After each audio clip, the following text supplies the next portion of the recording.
Good afternoon, everyone, and welcome to the latest installment of NewsNow's Federal Candidate Podcast. I'd like to welcome no stranger to folks in Niagara West, Dave Bylsma. He can explain that he's the former mayor of West Lincoln, but that's who he is. And he is running for the Christian Heritage Party, and he's going to be the next presentation that we give some background on. So Dave, you've got a couple of minutes just to address anybody who's checking out the podcast. Sure, Mike. Thanks so much for having me on. 32 years ago, as a young man, I was only 23 years old at the time. I had come back from a cross-Canada tour in an old beat-up pickup truck. I became a patriot. I loved our country. I met all kinds of people across the nation, and the writ had been dropped, and I threw my hat in the ring. The party at that time that I had felt most reflected my own beliefs and convictions for how Canada should be run was the Christian Heritage Party. It was a fledgling party. It had only run and contested one general election before. And so I threw my hat in the ring for the CHP in St. Catharines. I felt that Canada had moral problems. We saw a social and cultural decline in our country. And so I felt that we needed to represent pro-life, pro-family values in our nation and to our constituents. And there was a lot of traction for it. 32 years later, I'm now married with 9 kids and 9 grandkids. Very different status. I'm a businessman. I own and operate a wood door manufacturing business. I've done so for 25 years. I've been a mayor. I've been a councillor in West Lincoln. So I'm a man that's in touch with the community and has a good pulse on more or less what my neighbors think. I don't agree with, of course, everybody, but we have always had a good round-out conversations, and I'm not one to hide in a closet and pretend that some people have different opinions than I do. But I'll say this.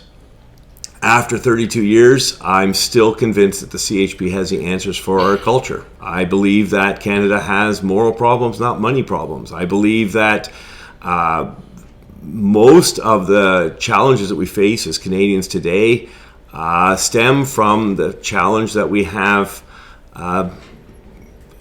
families that are under attack, that are broken, that there's violence, there's despair, there's addictions, mental health issues, and strong families can deal with those much better than public policy. So I continue to run for the CHP. So, I didn't want to cut you off. So just, you mentioned about CHP being in line with your beliefs. So what would you say would be, say, 1 or 2 core pillars of what CHP would want to do if they were formed a government that fit your beliefs? So again, pro-family, pro-life, pro-family policies. I had a big family. I loved a big family. I came from a larger than average family from the 80s. We had 5 kids. My parents had 5 kids. But I feel that strong families have a type of resilience that cannot be policied, that cannot be directed by government policy. I believe that the basic social unit of any society is family. When families were strong, if we go back, you can pick a time, maybe 60 or 80 years ago, we were in a very different world. There were world wars. There was depression. There was, all kinds of challenges and lots of turmoil. And yet, strong families survived, and our culture grew. Like, you would think that those type of events, world wars and a depression, would sink countries, but strong men rose to the occasion. Strong men come from strong families. They're born and raised. They're resourceful. They take care of their own. And so today we have so many conveniences, modern conveniences, and yet we find ourselves struggling with mental health an epidemic that's conveniences don't always help. Correct, and we have addictions, we have violence, we have brokenness. With that, we also are pro-life. But how do those things translate into policy? And one thing you're mentioning about families. I don't know if you mean larger families, but a lot of people who are coming into the family starting age group are wondering whether to have any kids. And that's pure economics. Sure. Can they afford? I would think most people want kids, but a lot of people are one and done. Correct. Pure economics. Correct. How, if part of the core belief is, family structure and larger families in general, I'm not sure you can't necessarily legislate larger families, but the economy is kind of the heart of that right now. So you're tapping into exactly what's necessary. So a strong economy that favors or allows a family to grow and thrive. Yeah, right? There's families, child tax credit, things like that. Things like that. Fair taxation. Policies that direct resources towards addressing violence in the home or addiction, but even beyond that, allowing, say, an economic. Go back to those 60, 80 years ago, and I don't wax nostalgic all the time, but go back 60 or 80 years ago, often you had a dad working a farm, a mom that was more or less and those are the families that generated warriors, they generated businessmen, they generated a type of strength.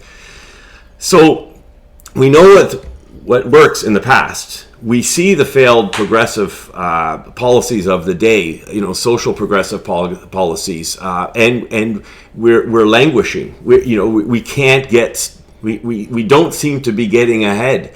Houses have become unaffordable. Again, directed at there's a lot of and there's a lot of policies that make them unaffordable.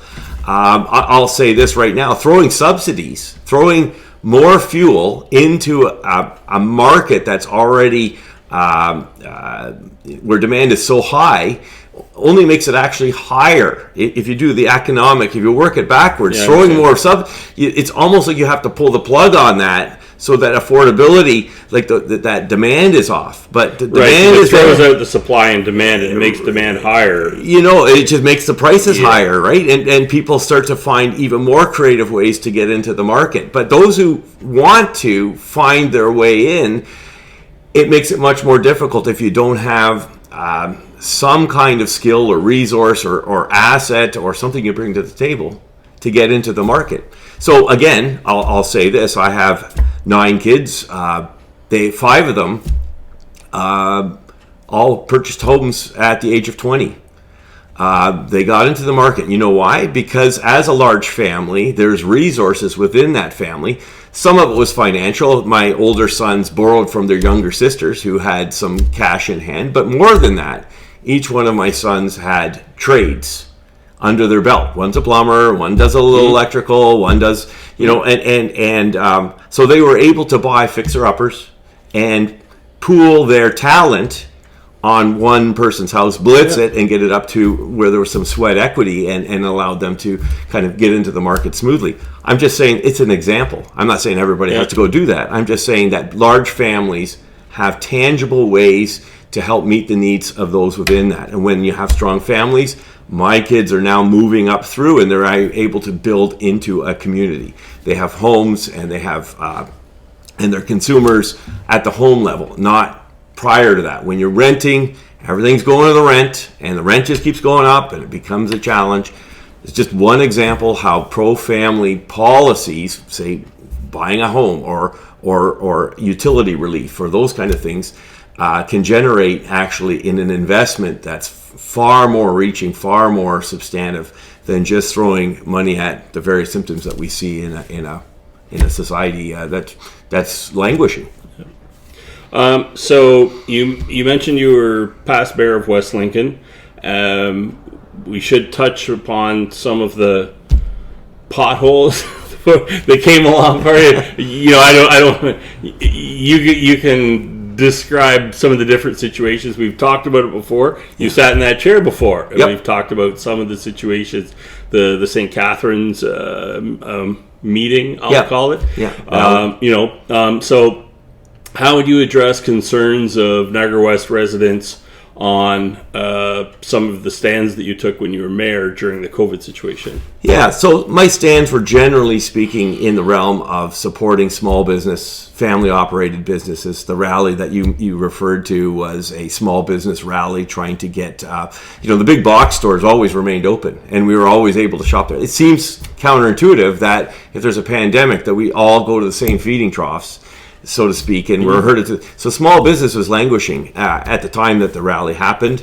The COVID shot had come out, and people were, EMS and early responders and caretakers and the seniors had all been vaccinated by April 2021. And so the time was to open up and allow businesses to flourish again. I was just in a rally to support that. I was a lone wolf in the sense that many politicians were still saying lock us down and we can't open up. And then I felt that time was over. I was asked to speak. So if I remember correctly, Dave, that meeting in St. Catharines was created to, or the issue was with you being as an elected official, and the province had mandated no gatherings over a certain number. I can't remember if it was 50 or 100 at the time, but that was the main issue with you attending. Yeah, and of course, 2020 hindsight, we know that there was no fallout to many of those meetings that were taking place across Canada. What I was also, I attended every single one of the public health meetings that were updating folks at the time, and really what I was seeing was and understanding was, there were ways to open up our municipalities, our businesses, and support families, support businesses. To get them going again. We also know that mental health went through the roof, addictions went through the roof, and none of that was really addressed. In my missives and memos and communiques to my constituents during that time, I always talked about making sure that you had strong lines of communication, that you weren't alone, because when you're alone, you're afraid, and to encourage people to, even with the restrictions, meet their neighbors and check in on people and check on those who are facing challenges. So it was consistent that I was continuing to trying to strengthen families, strengthen neighborhoods, social ties, small business. Big box stores are another entity that does not is not conducive to family life. It's a cheap way to buy groceries, and I understand why people do it. But you think of those stores like Camiso's back in the day, or La Coco's, or Pupo's. Those are the family grocery stores. That's where you met your neighbors, and so they built communities. These ones were all the ones that were all shut down and had to go through extremes, made them very uncompetitive, and so. It's very consistent. I realize that the federal election doesn't necessarily translate well, but this is, it's of course speaking to my character and the consistency that I show towards community, neighbors, our culture, a culture that I defend, that our Constitution defends. Canada was founded on principles that recognize the supremacy of God and the rule of law. The CHP upholds that. As do I. And I think that when we honored that, when that was normative of our society, our culture grew. It prospered. And if you look at the 50s and 60s, only 10 and 20 years outside of a world war, people were all housed. Houses were very affordable. Families were strong. There was minimal crime in schools. There was teenage suicide was unheard of. Drug addictions were, I guess, emerging. That was that was the boomer generation. You start to get the 60s and 70s. Started to have that. Those cracks are starting to appear. That was part of what we see as a part of the progressive policy. And then COVID threw out all the baseline of all rules. Sure, nobody was sure what was. Well, and I think we could also agree, and I advocated for our employees. The fact that 66 employees were walked off the job at the region and nobody, not a single person except myself, advocated for them, asked for the reasons why they were walked off the job for not taking the jab, that is unconscionable if you really think about it. Now, I understand right across Canada, case after case after case, those employers that terminated employees have had to pay punitive, restorative, in retrospect, all those wages and give jobs back. But at the time, we had 100 years of established labor laws, and that was all thrown out. Yeah. And 66 at the region, those are the ones I'm quote unquote responsible for as a regional councillor. Not a single regional councillor would even second an opportunity to go into closed and hear on what basis they were being rejected as there was no concessions made. Yeah.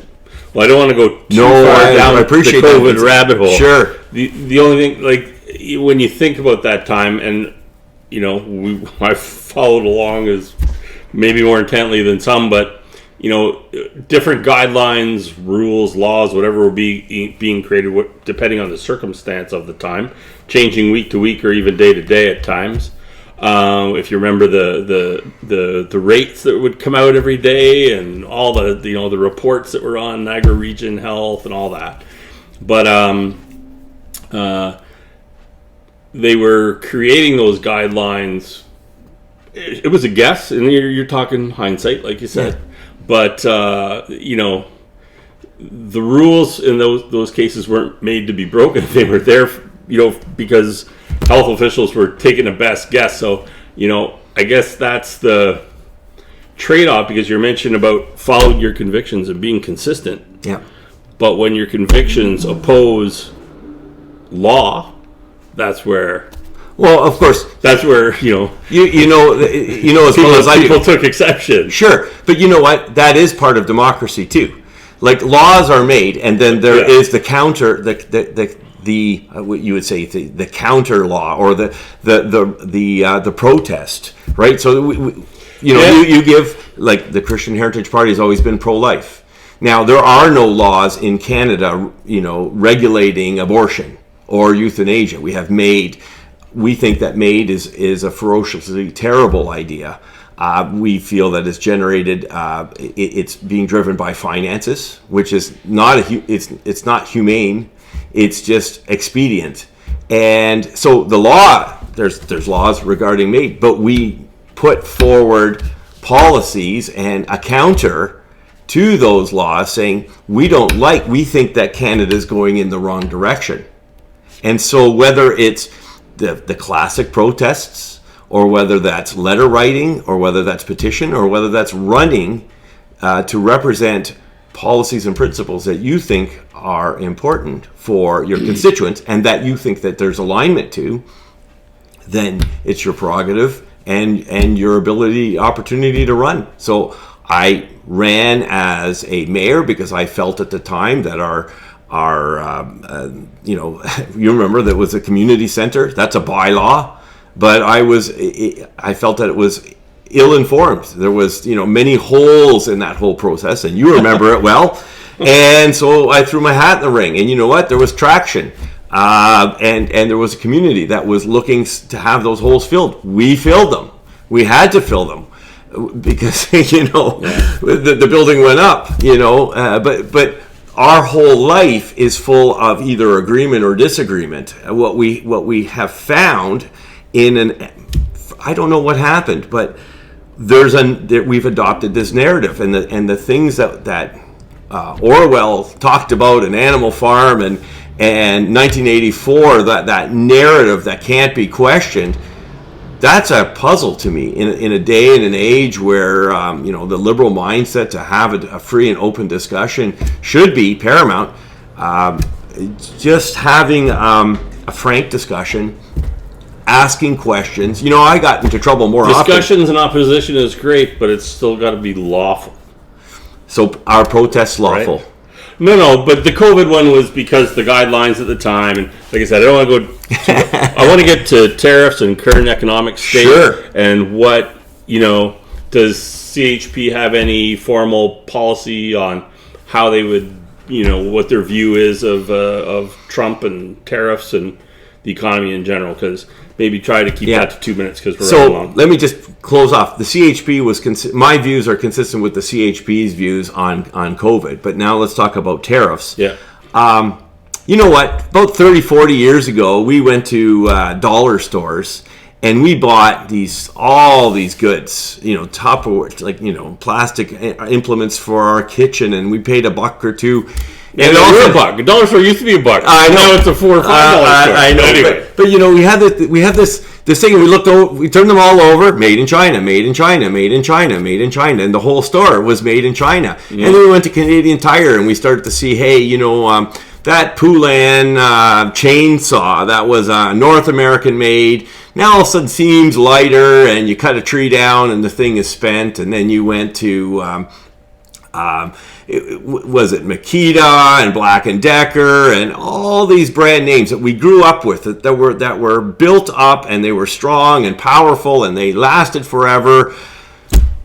They all went for disposable. They're all disposable. And we traded a North American, how would you say, quality standard for cheap goods. Okay. And we knew intuitively, every one of us knew intuitively that this would come back to haunt us, that our manufacturing sector was going to suffer. In my own industry, table saws made by General were the standard for table saws. Drummondville, Quebec. Do you know what? 8 years ago, that one finally succumbed to the pressure and closed its door, and General International today is all offshore. We have created this government policy across 40 odd years since NAFTA was negotiated, and every time a new agreement was negotiated, sold out Canadian manufacturing, and we find ourselves in a very precarious position. Trump exposed that. I'll give him credit for that. He is for America. They're the ones who elected him, but he is exposing something in our own culture, our own manufacturing sector, that hurts. And we all knew it to be true. A very, very big bird has come home to roost. So, but he doesn't care about quality, which is part of what you're talking about, infrastructure and quality. He just wants jobs, regardless. He doesn't care what the cost. He's not thinking about, even with the tariffs, he's not thinking of the end cost to the consumer. Just in terms of spending, because anything brought back to North America is going to be more expensive, or would have never left in the first place. So, and you're absolutely correct. We can actually have both ways. We can actually have manufacturing that produces cost-effective goods, just as well as any foreign country can, because we have the resources here. So we don't have to ship resources over there and have them come back in cheap products. We have our own oil and gas sector. We have our own ores. We have our own lumber. We have even power. We have in abundance if we tap into it. So 30 seconds. What would you do to achieve that? So we need to stimulate. We need to let that entrepreneurial spirit have its way. So we need to pivot. We need to pivot into manufacturing. Pivot into development of our own resources. It's very, very simple. We need and we can be. We have every belief that we can be a self-reliant, independent, quality nation producing our own goods. When we're strong again, we can open up markets for some of those things that maybe we do better than others and they do better in other things than us, and we can swap those goods at a fair trade. But bringing in all these and gutting our own manufacturing, that was the worst thing that we ever did, and we've been doing it for about 40 years. Thanks. To wrap up, anything we didn't cover? You might want to deal with that, or you could just give a summation of anything you like and just address people. You know what? I think it's really, really simple. Canada, to say that this is a significant election, I've heard that 9 times. I've run 9 times for the CHP, and every time it's a significant election. It is, but we continue to elect governments that are expedient. They have a short term or a short vision for solving the problems, usually just a little bit to the next election, and then they promise and promise and promise. Ultimately, I'm running for the Christian Heritage Party because I believe that fundamentally one of the reasons we do not have a strong economy, or that we are find ourselves in a fearful position is because we don't have strong families. We don't have a resilience. We don't have a confidence in taking a risk and having the support or the strength. We look to our government, but we see an inequality of the way that funds are distributed. Sometimes we have a different opinion about how the nation should be run, and we're marginalized. We're disregarded. And yet, I think if we look back to Canada's heritage, and that's what it is, it's a Christian heritage. Our Constitution names it. When we did that, we had a strong country that grew, prospered, was fair to all, supported all, allowed for all to have the same and equal opportunities. So on April the 28th, I asked the constituents to consider voting for the Christian Heritage Party. My name's Dave Bylsma, and I thank you for this opportunity to speak to you. Thanks, Mike. Thanks for coming in today, Dave. Thanks, everybody. And we're trying to get all the candidates set up. If we could get the contact information, there's some that have registered but haven't provided any contact information. So I am watching for that and trying to reach out. So hopefully we'll have more as candidates sign on. Thanks, everybody.